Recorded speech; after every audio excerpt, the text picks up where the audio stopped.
Welcome, everyone, back to a very special episode of Let's Talk Broncos. I'm Brie Macis here with Zach Sears and Joey Richards. But before we get quickly introducing our next guest, guys, are you ready? Oh, I'm excited. I've been excited for this little podcast today the entire day. It was not an easy day at work, but you know what? We're here on the podcast. I'm excited for it, just like I am every episode. But this one's a special one. Zach, how are you doing, man? Absolutely. We've had to wait all year to get some Broncos players back on the show. And I think it's always great because they always offer such amazing insight to us. And we've already had a few Texas Longhorns on the show, and now we're going to have some more. Completing the trifecta, and make sure if you want to get your questions and comments highlighted that you jump on over to Mile High Sports YouTube or Facebook. You can ask your questions live, get responses from Caden and us. We'll get to as many as we can. And without further delay, tonight, born and raised in Texas from Steele High School and a former defensive freshman of the year with the Texas Longhorns, football means everything to him. And we're super excited to introduce, entering his third season with the team, of your Denver Broncos, number 30, Caden Sterns. Hello. Oh, shit. Caden, You're here. how's it going, man? We appreciate you hopping on the podcast. How's it going? Man, it's good. Just living the life, rehab, and playing Call of Duty all day. So that's about Call of Duty. Yes, sir. That sounds like the life. Welcome to the show. Thank you for your time. How has the offseason been treating you? It's been amazing. Biggest thing is obviously getting healthy, which is trending in the right direction and really well. So it's been fun. I just hang out all day. Started cooking healthier, I should say. I can't complain. Are you good at Call of Duty? Like what? Yeah, Tell me what type of Call of Duty player you are. Man, I just played with some of my teammates, and I dropped 16 in Warzone, 16 kills. So yeah, I'm all right. Okay, I like to brag about my Call of Duty play for sure. All right. Who's the go-to squad? What's the go-to squad you're running with? Right now it's me, Darby, Aaron Patrick, and Jonas Griffith. I should say. My bad. Yeah, Nice, man, we're pretty nice. good. Some days better than others, but we all hold our own, and we make some plays on the Warzone for sure. Yeah. Every level of the defense represented there. Yes. Yeah. Too cool. We got to get your initial reactions here to the Sean Payton hiring your new head coach. How do you feel about that? What was your initial reaction to that news? I'm obviously excited. It's kind of been unstable as far as my first 3 years in the league, having 3 different head coaches, but it comes with it. Obviously, his resume speaks for itself. So I'm excited to kind of get in the building with everybody and for OTAs and kind of start that process and get ready for this culture, man. So I'm excited. Yeah, I mean, as accomplished as anybody, right? Sean Payton. Yeah. You got guy was. I mean, there's nobody. There's a reason why the Broncos traded a first-round pick. There's a lot of players you wouldn't trade first-round picks for, and they traded that for a head football coach. So, like as accomplished as it gets. But you mentioned the 3 head coaches at this point. You're also moving to your 3rd defensive coordinator. Broncos hired defensive coordinator Vance Joseph over from the Miami Dolphins, also a former head coach of the Broncos. What are your thoughts about that? Are you looking forward to playing under Vance Joseph? Oh, yeah. I believe the day he was getting interviewed, I kind of talked to him for a little bit, and just the stigma of him, obviously, and the reputation he had when he was a head coach here. It's amazing. Great guy. Smart-minded football. So I'm really excited. So Yeah, it should be fun. Yeah, absolutely. And then what did you take away from, I guess, how would you compare Evero and Fangio, the 2 coaches you've already had to this point? I'd say old school and new school. They're both respectively great at what they do. Fangio was, he was old school and didn't really innovate. And then Coach E, kind of the same style of defense that we played. It was very similar, just a little bit innovated in had his own little taste to it. So I'm blessed to be able to play for both of them. I respect both of them a lot. It kind of hurts seeing Coach E leave, man. He's one of those great guys and great coaches in the league that, you want to play for and be around. But, yeah. whatever, I want to see him succeed as well. So Well, Could I ask? Go ahead. Sorry, could I ask, what is one aspect from those two coaches? I'm not going to ask you to dog them or anything. What's one aspect of those two coaches that really stands out to you as positive? Like, what's something that Fangio gave you your rookie year that you're really grateful for, and maybe something that Evero gave you this past season that you're really grateful for and that you think you'll carry throughout your career? Yeah, that's a really good question. With Fangio, I would say like he's the guru. And throughout history, he's going to go down as one of the best defensive coordinators there is and defensive minds there is. So, just to be able to expand my IQ and knowledge on the game, I learned so much under him that was helping me so much for my career as well. And really the same thing for Coach E, but with Coach E, I think it was more of a confidence thing. He really installed that dog or that belief in you that you want. As a player, you want your coach to honestly believe in you, obviously, but just to, kind of push you and know where your ceiling is and try to get you there every day. So, man, he was awesome playing for sure. With the hiring of Vance Joseph, that enables Christian Parker to return for his second year. Can you talk to me about working with Coach CP, what that means to you having him back for the second year? Yeah, man, he's cool, man. First thing off rip, he's like one of us, really. So going in there, meetings are, quite fun, and just learning from him and knowing how smart he is and being so young in this profession. He has a great career ahead of him too.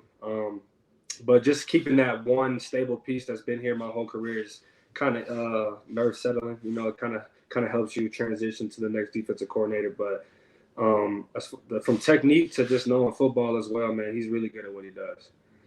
Yeah, CP seems like that dude because, he is rare you find these coaches that are just like surviving on the same staff after every single hire. You know what I mean? The Broncos have gone through multiple hires now, and CP is still that guy, still that DB coordinator. And he was even interviewed for the head coach job, right? Yeah. I think that he's probably going to be a defensive coordinator soon. I wouldn't put that up at all. But I think like Christian Parker, he's a good example of a player's coach. I think Evero is a good example of a player's coach. I don't know if people would consider Fangio a player's coach, but I want to know your opinion, Caden, on like what does player's coach mean? Because what does that mean to a player? Because I think people get confused on like what the definition of that is. So I'd like to hear from a player with that. That's a good question. To me, it kind of varies on player to player, obviously. But for me, it's somebody who's still a coach and kind of there to give you feedback constantly. But also it's coming from a place of love because you have that relationship off the field with him that that he means well and that where he's coming from, he studies film and all that stuff all day. But yeah, it's just off the field more so for me. And then so now when we go into a game and there's something that we don't like necessarily as players or we think it's going to be a problem, we can go into the office of Coach E and be like, hey, like, this is giving us problems. This is giving like us confusion. How can we work through this? And Coach E did a really good job of sitting there like, okay, I see where you're coming from. Okay, let's try to work it and maneuver that or, take it out and find it to make it us more comfortable on Sundays to go out there and play really well. So it's all those things combined. But like I said, just the relationship off the field is cool. They're one of the guys. You can kind of talk to them like how I'm talking to you guys or how I talk to a teammate. Right. You don't got to be so suit and tie professional all the time. Yeah. And I kind of want to just, I don't know, like it just seems like that player's coach thing is highly debated. I'm curious, does being a former player help in being one of those? Like how much does it help knowing that a former player that was in the NFL is now coaching you in like, I guess that relatability factor. Because Sean Payton has hired multiple now on the staff, former NFL players. That's something we kind of missed, I think, with the last two staffs. Yeah, I think with former players, it always works well because former players know what it's like and playing out there on Sundays and the type of problems that you're going to see. So they know like the different things that can come up and they know that there's not just one way to do something, right? So you can attack something from different angles. So playing in the league and then being a coach definitely translates. It helps a lot. Well, cool. Absolutely. And we're talking about all these different aspects of coaching. What's a player's coach? What have you seen in your coaches in the past and everything? to get really broad with it, I'm curious because we've seen, maybe not being enough of a player's coach is a problem, or being too much of one is maybe a problem. What do you just in general makes a good coach? What are like maybe the 2-3 defining characteristics of a good coach, 2-3 defining characteristics of a bad coach for us? You gotta be a good leader. Obviously, you gotta be able to lead, and obviously in this profession as well, you gotta be able to win. And 3, you gotta be able to connect, and let's connect everybody, and and bring guys together. Sometimes depending on the locker room, obviously, especially with this kind of being a more job, like you kind of want to bring back that high school or college locker room, and I think it starts top down, and just having that culture where everybody's pushing one another, but everybody loves one another and wants to see everybody do well. So those 3 things: leadership, second thing winning, and the last thing is being able to connect. Yeah, awesome. absolutely. So Frankie Abbott just joined the show. He's in the chat now. He's a friend of the Let's Talk Broncos crew. He had a really great question that I wanted to throw out to you. He says, from watching you play, it's easy to see your impressive instincts in coverage, as you're seemingly always in the right place at the right time, constantly baiting QBs into poor throws. Do these plays just come naturally to you throughout a game, or is it an incredible amount of film study, game planning throughout the week, knowing when you can take a little bit more of a risk there? Yeah, I think it's a variation of both, right? So, like, you got to be able to, if it wasn't for the film study and all of us being kind of on the same page on the back end or as a defense in general, then, I wouldn't feel as confident being able to trust my instincts, So, but sometimes you're out there, you got to let your gut feeling take over, and your athleticism, and trusting what you could do, because a lot of things, especially in the NFL, everything's a copycat league, so you're going to see things a lot, just maybe in a different formation or a different look, but you'll see the same thing. But for me, I always kind of felt like I've been an instinctual player, and that's when I'm at my best, when I'm able to kind of lean on that. Mm-hmm. And to that point, I'm curious, because I think especially during scouting season, we hear the term football IQ tossed around a lot. And you have a sky-high football IQ. Justin Simmons, obviously, in that same locker room. Patrick Surtain, like so many players on that defense are unbelievably intelligent. If you were just talking to the average NFL fan, someone who might be watching this, how would you describe football IQ to them, how it impacts the game, and maybe even like a specific example or moment from a game, if one comes to mind to you, that exemplifies that? Yeah, I would say football IQ is basically, it's a good question, really good question. Thank you. I would say it's just the fact of being able to one, connect with other players, right, and being able to not only put yourself in success, but the corner, linebacker, whoever, and obviously that comes with a lot of film study. So that's just being able to understand as a defensive back, splits, certain formations, what's their favorite route concepts out of that. And then obviously post snap, like there's certain things that always will be the same. If there's something in the flat, typically it's a cell that's coming behind you. Right. If there's something underneath, there's probably a dig or something behind you.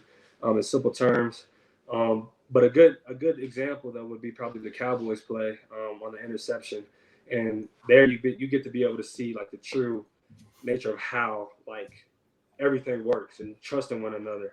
Obviously playing cover one, I know that I have help with Jack being a robber. And talked about it earlier, is like they're running seams, and typically when teams run a seam, it's a clear out. And they're trying to hit a dig right behind it. So knowing that I had him, I was able to sink off and kind of bait like I was going to play man and take him.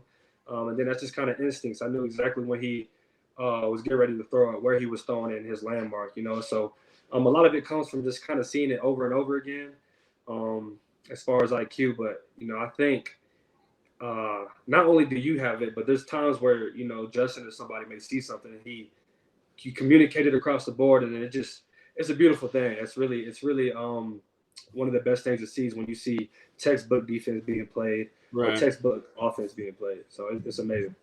I have a follow-up to that, Caden, because I found an AMA that you had said you modeled your game after Justin Simmons. How has it been playing with him, directly with him, and how has that elevated or changed your game?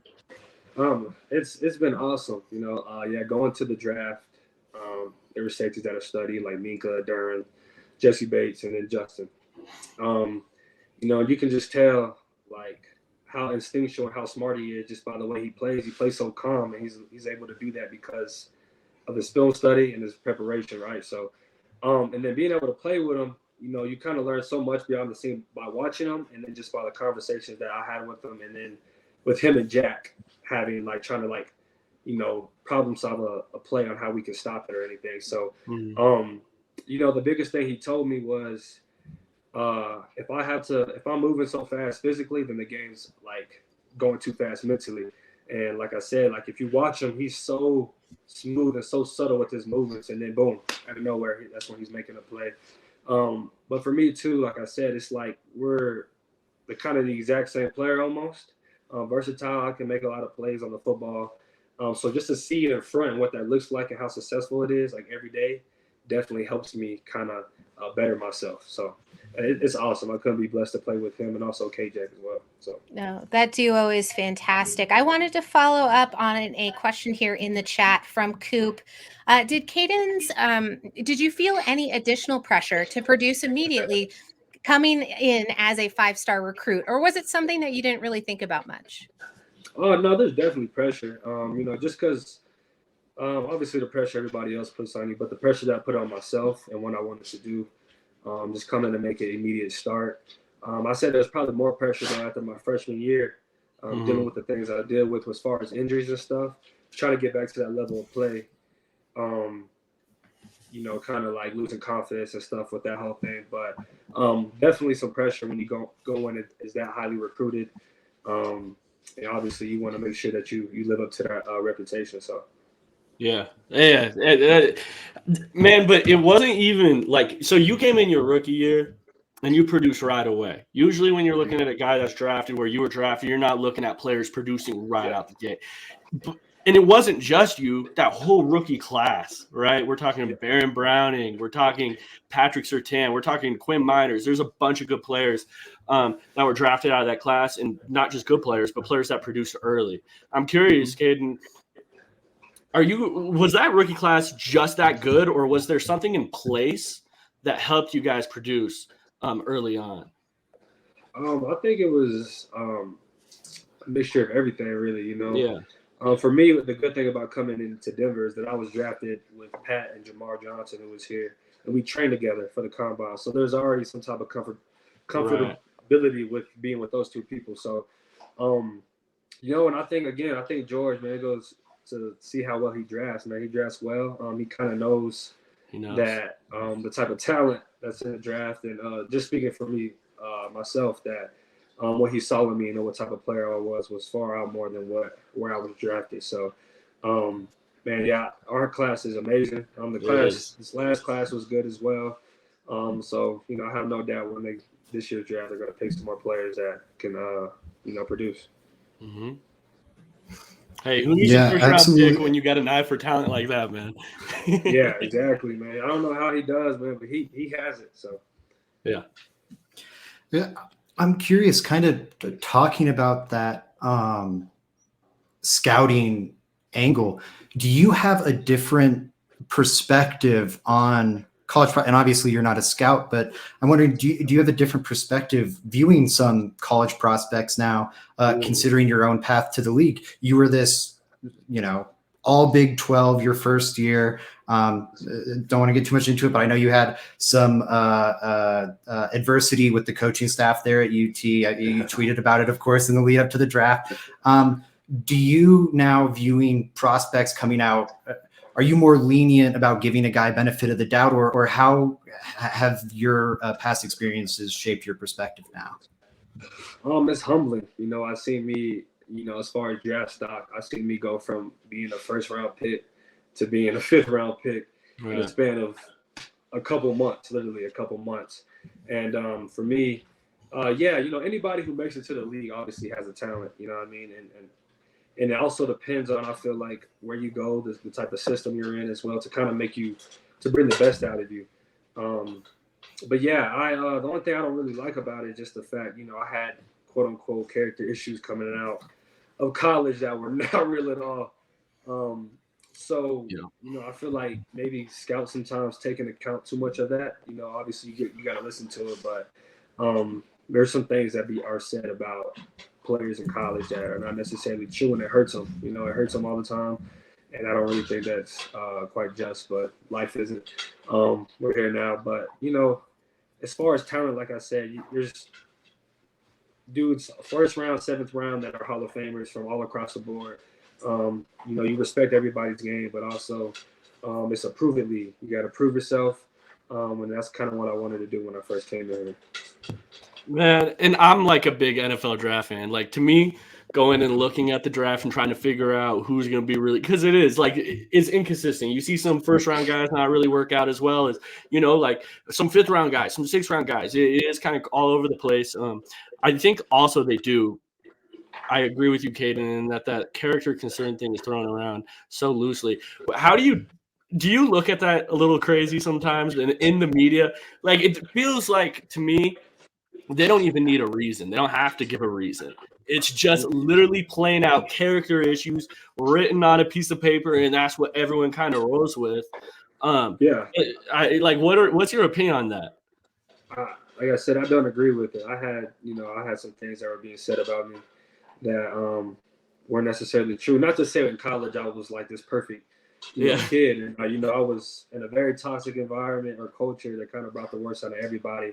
But during the draft process, it's like I had to answer all the time, like what happened at Texas, and it's almost like you can't really say too much because you can't, you don't want to look, oh well, he just blaming the coaches or anything. So, in reality, it was just like so much stuff going on, Right? And it's their word versus yours, and really you just trying to like keep this perfect persona in the draft because you don't want to look bad or like make it deter even more in the draft, but.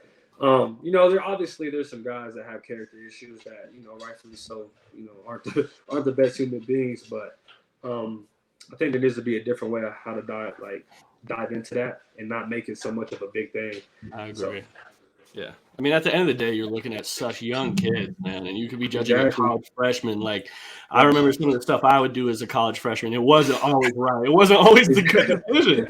Like, it wasn't. Exactly. It's just who's getting caught up in the mix, who's getting it written about, and then now with a player entering the draft, is it getting blasted in the media? Like, you're hearing about it on ESPN. That's nuts. Exactly, and it's sad. It's kind of ruining some kids' reputation. And it may not even be the whole truth. It's just something that somebody heard. Media is like trying to be the first people to release something, right. And it's just like, okay, so. That was another thing that I came into, was just kind of like obviously showing my stuff, my capability on the field, but also showing and washing away all the my reputation, basically trying to get my reputation back to what it is and what type of person I am. So. Yeah, somebody who knows the type of person you are followed you from college to the NFL, and that's PJ Locke. Can you talk to me about the relationship that you guys have? Because I think it's pretty special. Yeah, man, he's like a big brother, and playing on the back end like preseason, and it just meshed so well because we just are so used to one another. And I would argue, really, it's we have 4 starting safeties on our defense as far as us 4 or us 3, us 4, excuse me, and he came in right away. He made plays. Like, it was just awesome to see because, especially with his story and where he come from, and knowing his work ethic and what type of football player he is, because I've seen it first-handedly. It's amazing. But he's like a big brother. We hang out every now and then. He's with his family a lot, and not just be over here chilling. So, but I want to see him win, and he's a hell of a football player. Right.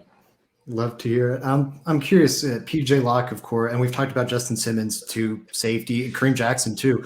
Safeties in your room. You've had an amazing position room there.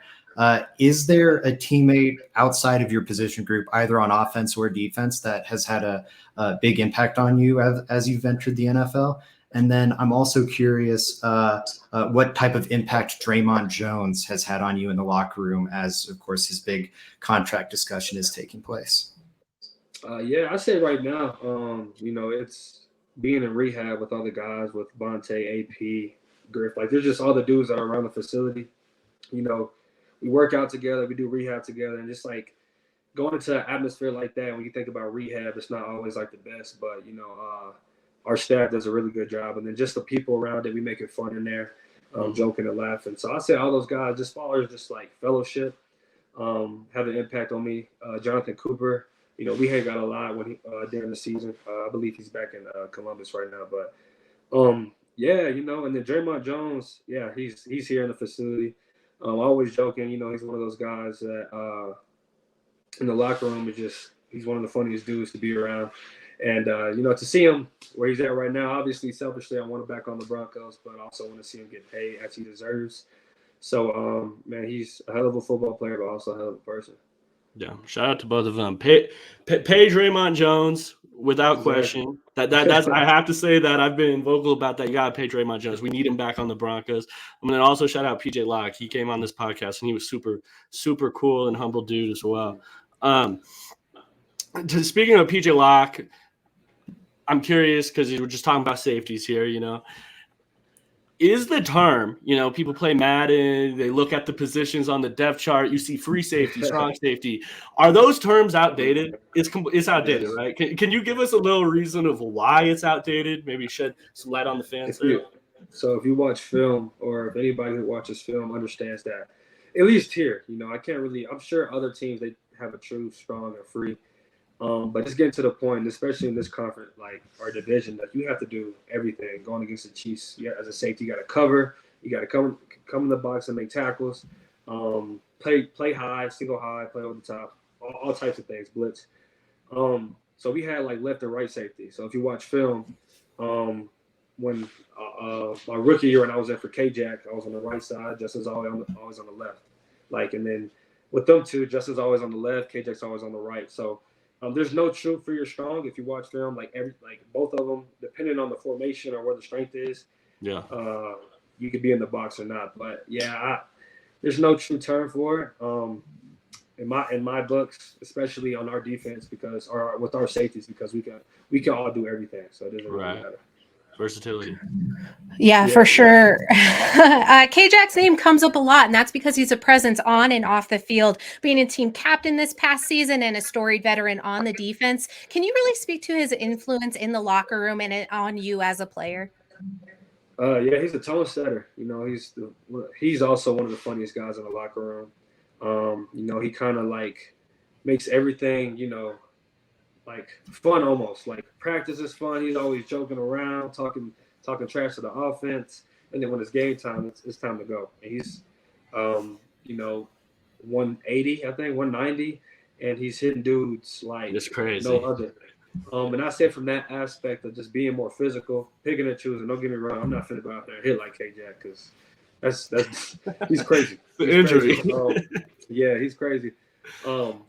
But just kind of picking up that aspect, and then with him playing two different positions, he's been around this game for a long time, and he's almost a player's coach. You know what I mean? Because he's playing for the team, but he's so, he's so seasoned as far as just being around and knowing the game that you can go to him and be like, ask questions, he's going to answer. So he's really cool. He's like the uncle of the DBs for sure. Right. It's cool his ability to you get in a locker room, you have some age differences, and not all the time. Like when I'm working with someone that's a lot older than me, it's hard to relate to him, but I'm not really playing in a team sport. You know what I mean? During my work. So that's cool. For an older veteran presence in the locker room to be able to relate to the young players, welcome in. I mean, you guys were you guys brought in a lot of safeties when you were a rookie, right? You guys had Jamar Johnson, Caden Sterns, PJ Locke. I'm probably forgetting somebody, but yeah, that's cool. Somebody else, yeah. But yeah, and that's the thing too. It's just understanding too. You got to be able to soak up as much information from these guys, and use them for their knowledge and just their experiences with off the field. It's like money and just all the problems that you will encounter as a professional athlete. Right. He's top tier, man, and I love being around him. I love being on this team. So. And of course, with K-Jack, his contract expiring, there's the potential he's a free agent, goes elsewhere, maybe even retires. And I think you're understandably being penciled into that starting spot for 2023 opposite Justin. I'm curious because obviously you're a team player. I know it's a classic combine question, like, "Oh, what's your biggest goal?" And they're hoping you say something about team success. So let's set that aside. What is a big individual goal for you, whether it be numbers or an aspect of your game that you really want to improve? But what's a big individual goal for you as you enter what might be your first season as a starter?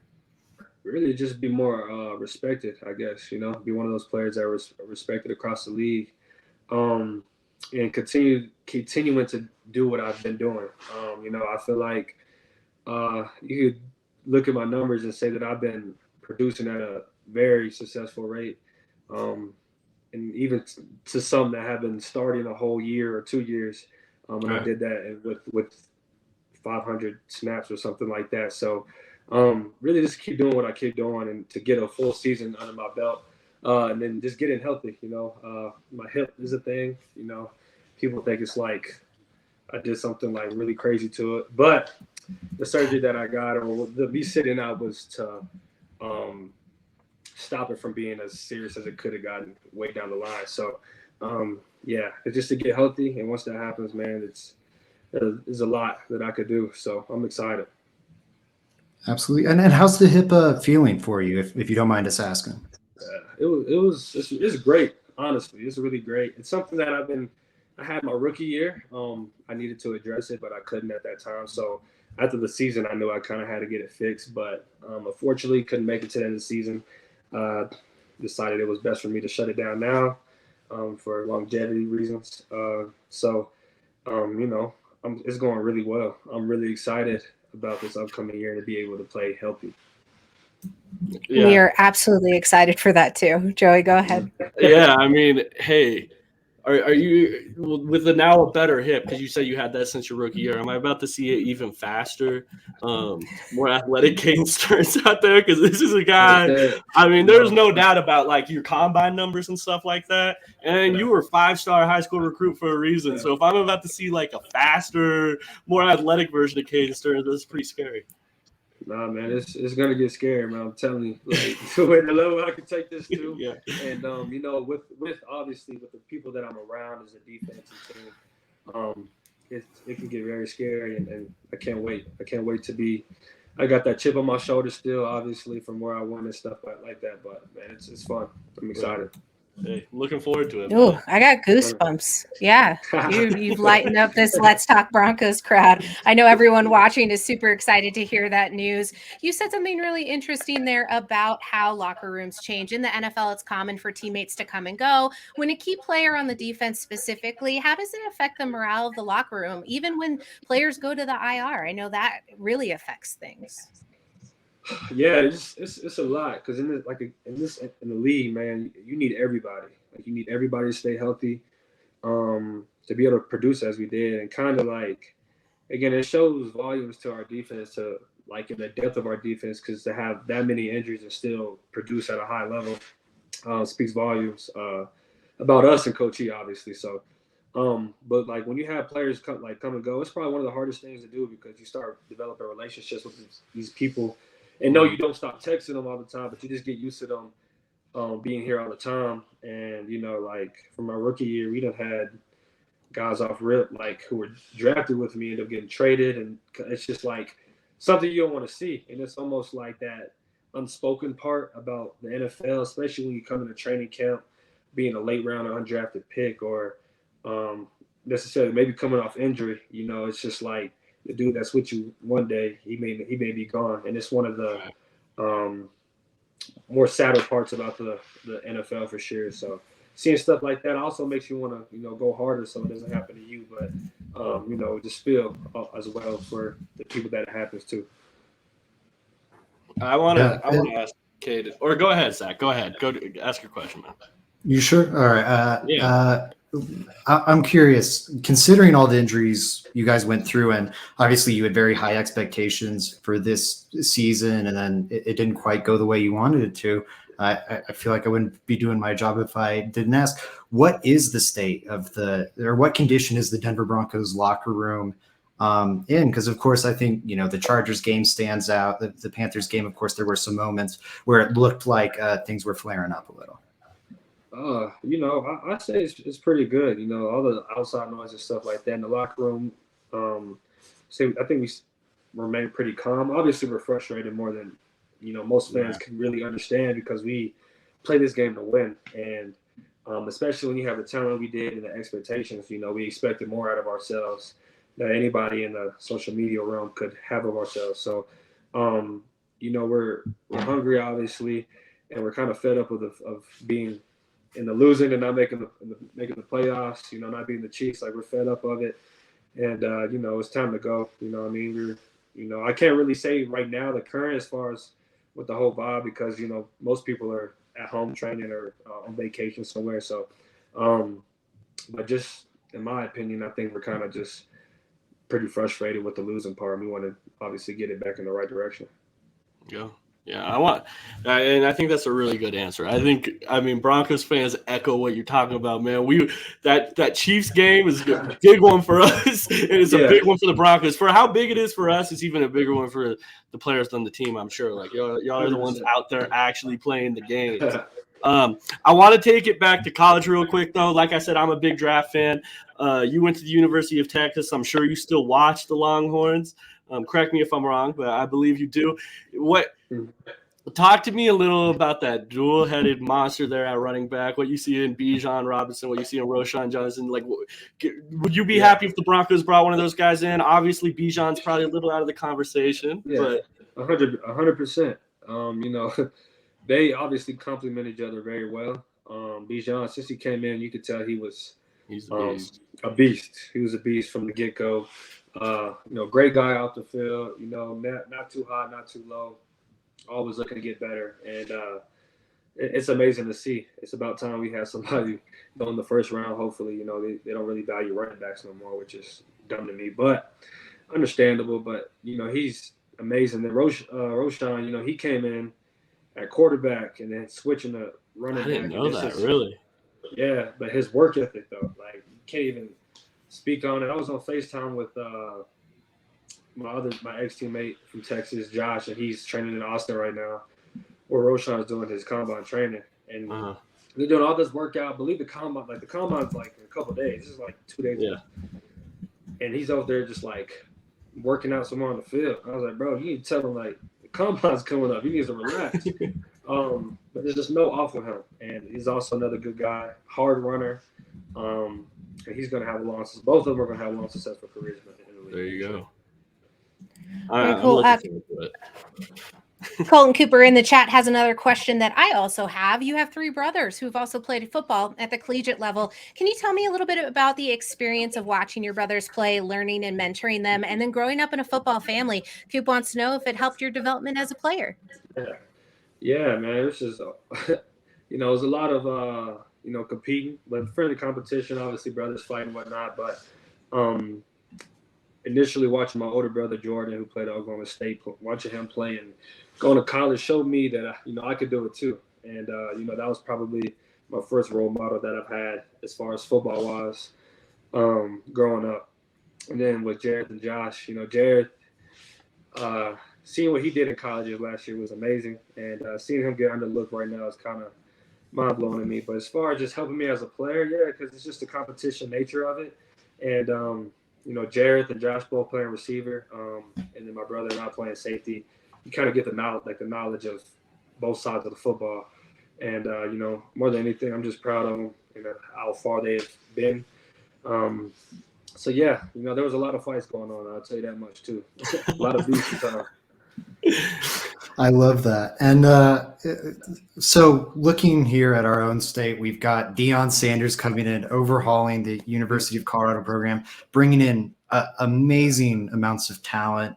I'm curious, if you're to put yourself back in the shoes of 5-star high school recruit Caden Sterns, how big of an impact would it have had on you to be able to play for a player like Deion Sanders, who's arguably the best cornerback ever? Imagine if it was an Ed Reed or a Troy Polamalu, or pick whichever player you idolized growing up. How much would that have impacted your collegiate decision? Man, it would Probably a lot, I would say. Obviously what he brings as far as the IQ of being a player, and being like related to the players that are in college, and then just the swag he brings too. He's a very swag, outgoing person. I'm not too sure I saw Lil Wayne come there, like, as a high school kid, stuff like that is probably pretty, appealing. So for me, yeah, I definitely would have considered it too. Not only that, too, you got NIL, man. These kids out here living like they already in the pros. It's crazy. But with Dion, man, I'm excited. I might want to, I really want to go to a Colorado game this year. Oh yeah, I mean everybody does. I want to go to that first game, man. I'm trying to work my way down to that Nebraska CU football game first. Home opening game. Zach, tell me about. Zach's gonna be there. He's CU alum, so I'm jealous. I'm gonna be in the press box. I'll get you a press pass, Caden. Hey, look, and I'm there. I'm already knowing it's gonna be an exciting atmosphere. I feel like Boulder or Colorado itself is kind of like almost rejuvenated, because I mean, my brother was in college. They were really good. I think they played them in the Alamo Bowl when Philip Lindsay was there. It was a nice corner. I can't think of his name either, but man, they had some dogs for sure. Awuzie was down there, I think, at that time. Oh yeah, Awuzie, yeah. Akilla Witherspoon was down there at that time. They had some Thompson. Isaiah Oliver. They were loaded at DB that year. Who you mentioned your brothers earlier, Caden. What other sports did you guys play? Is there, if it wasn't football, what sport would you have got into, you think? Basketball. Basketball is so fun. My dad was he's a basketball player. So, we kind of started off with that, but being in Texas as well, football is kind of like engulfs you, right? Like just the culture of it and being around it, I want to play football. So definitely basketball. Like I think it's pretty fun if I was a basketball player just to be able to be like, hey, you trying to go run, go to the gym, open the gym and go play basketball. I still do it to this day sometimes. Well, not right now with my hip, but like, when I'm healthy and able to go play, it's a lot of fun. Yeah. Yeah, I mean, there is nothing better than just pick up basketball. That's the one sport. Like football's kind of tough to just like pick up and play. You know what I mean? Like to tackle football. Basketball, universal. Everyone could go play. Pick up a basketball and go play. It makes it the best. It's competition. I love exactly. it. Well, maybe, possibly. Frankie wants to know who's the best basketball player on the Broncos. It's a couple. I hooped with Justin's really good. PJ's good. I'm good. Draymond Jones is really he's pretty good. Like I underestimated him. Yeah, he's actually fire. We other than that haven't really hooped with too many other people, but you can kind of tell. Kush he could play a little bit. The specialists they got some jumpers, but I don't think they could hoop for real. But I'm gonna have to go with the best. It's gonna be in the DB room though. Your best basketball players in the DB for sure. I want to throw two at you here. They're pretty different, but you've been so gracious with your time. I know we don't want to steal too much of it here. One, I'm curious. You also have a background as a quarterback, of course, in high school. How has that impacted the way you play safety? And on a very different note, or actually answer that one, and I'll hit you with the second. Oh yeah. No, I didn't play quarterback. Unfortunately, I wish I could. I can't throw. Oh, you didn't? Shoot, I got that info there. I'm so sorry. That's all good. No, that's all good. Playing receiver, that's really what I started off as. I think that's where a lot of the ball hawking and being able to track a ball really well comes from. But as far as the offense, the side of the ball, to be honest, man, I ain't gonna lie to you. I really didn't know too much of offense. Like I was just told I was running 9 routes. I just ran 9 routes and just put the ball in my hands and let me kind of go to work. It was like backyard. Yeah. I always look at things from a defensive perspective. So, as far as just like again, like the, how to play football, how to judge it, the body control, hands and stuff. I think that all came from being at like starting my career playing football as a receiver. Sweet. And then one other one for you here. I'm curious because I always love hearing these stories. What was your welcome to the NFL moment, or did you have one? Yeah, I had, my rookie year. we were playing the Browns, and they ran like a little tight end screen, and I had a man, but kind of synced off a little bit because he looked like he was pass protecting, and then it was the offensive line got out, and I was like, oh damn, like I had to buckle up my chest strap. I got put on my ass, like I got put on my ass bad. Shoulder pads all up here, like my helmet like this. I was like, sheesh. And then last year, we played the Raiders, and they threw like a little flat route to Josh Jacobs, and I thought he was finna try to like make a move and try to make me miss because he had space. But that's not what he did. He hit me right in my chest, and that kind of woke me up for the game. I was like, sheesh. I had my chest hurting for like 2 weeks. Oh, man, Josh Jacobs is a tough runner, man. There's one thing that's always what he's been out of college, Alabama to the pros. Josh Jacobs will put his head down and run through you. He's tough. Exactly, and he's sneaky fast too. Those are the hardest backs to tackle, in my opinion, because he's known for running people over. But you're gonna go in there one time, and he's gonna put a nice little move on you, and then it's out to the races. Yeah. Don't take your eyes off the target. I mean, I would. I don't know what I'm sitting here talking about. If Josh Jacobs was running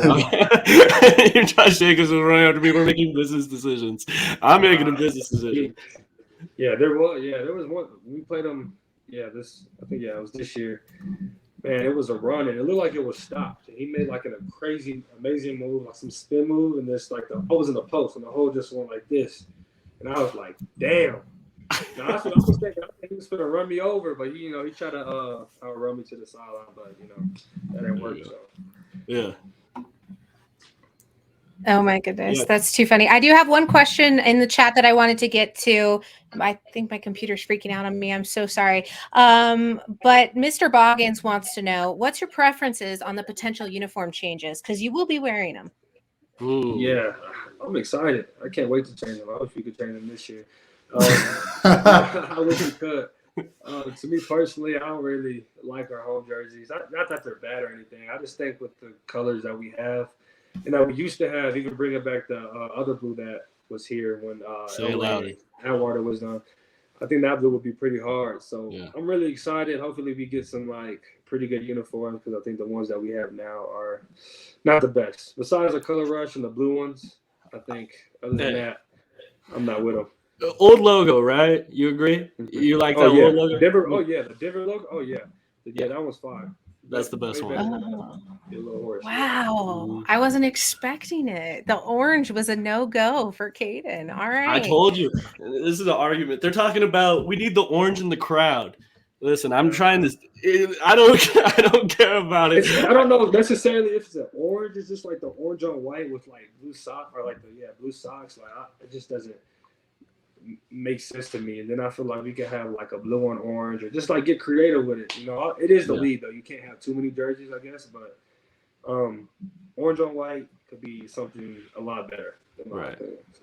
All right, that's fair. We have 3 questions in a lightning round for you that we're going to ask, and you don't have to go really in depth with it. Just meant to be fun. So this is the Let's Talk Broncos lightning round. Are you ready? Let's do it. All right. Would you beat a kangaroo in a one-on-one fight? Oh, for sure. I'll bop a kangaroo. It's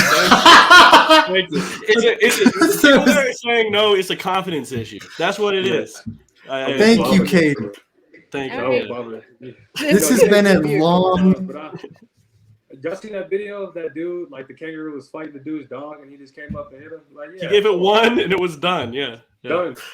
Caden, this debate has raged on this show for months, and I can't. You just validated us so much. Thank you, Caden.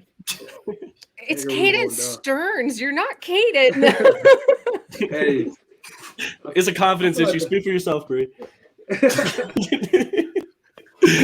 All right, this is sorry, I got sidetracked. That's hilarious. Born and raised in Texas, what is the #1 meal you crave when you're back home? Ooh, either barbecue or some type of steak. Or, damn, I said one, but I can't. Crawfish, and this, I love crawfish. You can't go wrong with anything. Mexican food, being from San Antonio, man, Mexican food down there is amazing. Yeah. Amazing. Ooh, I love it. And you said you're a fan of basketball, so I got to ask you, NBA MVP, and why is it Nikola Jokic? Yeah. See, like my rookie year, I made a mistake, and I was like, I'm a huge Steph Curry fan. I'm sorry, like Nuggets fans or whatever, but yeah, I'll just tweet it. I was like, Steph Curry should be MVP, and then they're like, you need to be cut. You don't need to go here no more. You need to be cut. I was like, oh my god, what did I do? Yes, and Jokic is going crazy right now. Out of the three, I don't know. It's him, Embiid, and Tatum right now. I guess Tatum, yeah, that's like the top three. Yeah, I think out of Jokic, in my opinion, you can never live Giannis out. I don't know how Giannis is not in there, but I think he's good as well. But man, I'm gonna be biased and say I'm just playing. I'm gonna say Steph. I'm gonna go with the Joker. What he's doing, and believe they're undefeated every time he has a triple double. Yeah, he's a problem for sure. So there you go. The fans love you. The fans love you. That was the only right answer here, man. Yeah, I learned my lesson my first time. Yeah, right. Big time. Awesome. We want to thank you so much for your time this evening. Anything you want the Let's Talk Broncos community to know? Floor is yours. Nothing, man. Appreciate you guys for having me. Excited for the upcoming season. Yeah, let's ride. Let's ride. I see you try not to laugh. Thank you so much for the time, Caden. All right, man. I appreciate y'all so much. No, seriously, Caden. Thank you. Appreciate you. Thank you so much. Have a good night. That was I'm awesome. so excited. I'm so thrilled. This has been a long time coming. I'm so happy that he was able to join us this evening. I've popped him in the green room. If he wants to hang out, he absolutely can. But guys, after that, I think I'm going to grab myself a nice wine, Stefan. Oh, yes. Do you want to join me? Yeah, I mean, for sure. It's the oldest brewery in the world. Who doesn't want a wine, Stefan? It's in 1040. I would. Me personally, I would go with the Hefeweiss beer. That's the best one, in my opinion. Now, the Fest beer is also good. The lager is also really, really good. Everything about Wine Stefan's awesome. You're going to get hazy, it's fruity. Banana cloves are the type of flavors you're going to get in the Hefeweiss beer. It's effervescent. It's fantastic, and is the #1 rated German wheat beer in the entire United States. You absolutely need to go buy yourself one. If you can't find the Hef, the lager is just as good. Everything there. Great beer. And you know what? I'm going to be celebrating like crazy with some Wine Stefan after that interview. Shout out to Caden Sterns for helping us create the best episode of Let's Talk Broncos ever. That was amazing. Thank you, Caden. I'm on cloud 9. What a blast. I feel like I learned so much about football. Man, that was awesome. Drink Wine Stefan to celebrate the cool, crisp, refreshing taste from the oldest brewery in the world. Oh my God, it doesn't get any better. Tell us what it means, Christopher Hart. Tell us what Wine Stefan means. It means to open your mouth and wrap your lips around a cold bottle and drink it. That's what it means. Yeah. You know why? Because it's easy. All of our money. That was crazy. Because it doesn't matter what it means. It's hard to say, but it's easy to drink. You guys, I don't really need to know what it means. I know it means good beer. There you go. That's what it means. I could have talked to Caden Sterns, I think, for the next 3 hours. Lots of questions, lots of a great time. Wouldn't want to do it with anyone else. I'm going to put Zach over here in this corner. Being at the top makes me nervous. Guys, where can everybody find your fantastic work? Yeah, everyone follow me at JR Drafts on Twitter. Make sure you're checking out my writing at Mile High Sports. Frankie and I also have a podcast exclusively to the Let's Talk Broncos network. The Let's Talk Broncos YouTube is where you can go find that stuff. If you want to do us a favor, go give us a little click on YouTube when this drops out over there. If you're currently on Twitter or Facebook, help us out. The YouTube numbers help. So go do that, and that's all I really have. So Zach, where can they find your work, man? Absolutely. Echo all the stuff about the Let's Talk Broncos YouTube. We're going to have a ton of exciting stuff coming out there soon. Multiple shows that haven't started yet that we're going to be unveiling soon. So if you want to be up to date on all of that, Let's Talk Broncos on YouTube. Really easy to find. Use the search bar, Let's Talk Broncos. It'll all be there. That's the #1 thing of mine I'd like you to check out. #2, I've got a lot of awesome Buffs coverage coming out over on milehighsports.com. The CU Buffs women are going to kick off their Pac-12 tournament pursuit tomorrow. They're an awesome team. They're a really fun watch, genuinely. Go check them out. It'll be on Pac-12 Network at like 9:30 Mountain Time tomorrow night. It's a late one, playing either USC or Oregon State. They have a chance to win the Pac-12 this year, a very real one, and to make a deep tournament push. So check that out. The men will be back with their Pac-12 tournament soon after that. So tons of exciting basketball coverage. And of course, I've got all your Coach Prime, Travis Hunter, Shador Sanders, all the football stuff as well covered for you over at milehighsports.com. Go do it now, milehighsports.com. Click the tabs for Buffs, for Broncos. Read them all. We're happy to have you here on Let's Talk Broncos. You can catch me on Mondays for the Fan Cave, Mile High Sports Radio, 1 to 2 p.m. I had Mario Vitanzi this week. I'll have Zach Seegers next week. I hope I haven't cleared it with you, my man, but I'd love to talk some Buffs along with you. And then every single day here with the Let's Talk Broncos crew, we love and appreciate you so much. Thank you for your continued support. Shouts out to Caden Sterns. Really appreciate your time. And guys, can't wait to bring more amazing interviews to you in this off season as we ramp up for 2023. Have a good one, Broncos country. We'll talk to you soon.